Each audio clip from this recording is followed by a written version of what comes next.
No podem dir que Marta estiga vivint la vida que ella sempre haguera pogut desitjar viure. Des de xicoteta, la vida li ha donat motius perquè morir no siga una idea tan roïna. Per a saber els seus motius, sols hem d'escoltar-la parlar. No em pregunteu per què ni com, perquè ni jo mateixa ho sé molt bé. Així estic, sola. Crec que és l'única paraula que em pot descriure bé. Totes les nits gitada al llit recorde que estic sola, i tots els matins al despertar, altra vegada el mateix. Sols estic envoltada de gent menyspreable, no li importa de veres a ningú. Si de com morirà, ningú se n'adonaria. Tal vegada la Nuri sí, però ningú més. Però com he arribat jo a aquesta situació? Jo vull contar-vos-ho tot i que em compadiu. No he nascut de la terra i després de la pluja com una bestiola fastigosa, encara que la gent de per ací ho diga. Quan era xicoteta, el meu amor era la meua mare. Com que no vaig conèixer qui era el meu pare verdader, per a mi l'única persona al món que em volia era ella. Era cega, sí, però em cuidava, s'encarregava que no ens faltara, o almenys ho intentava, el menjar de cada dia.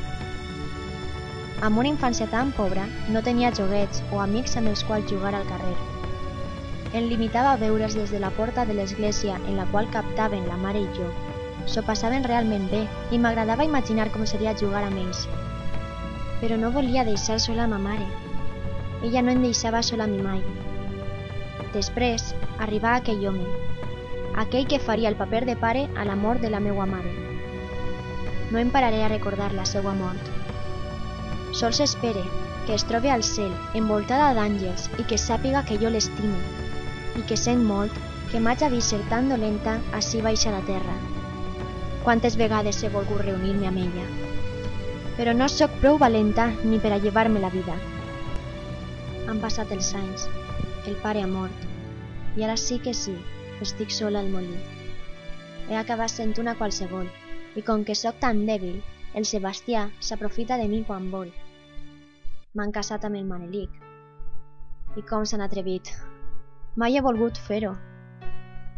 També he de reconèixer que em portaren a l'església per força, però en sortir, jo em deia que aquell home era ara el meu marit, una cosa meua, que, pobreta de mi, encara no havia tingut res que fos meu a la terra.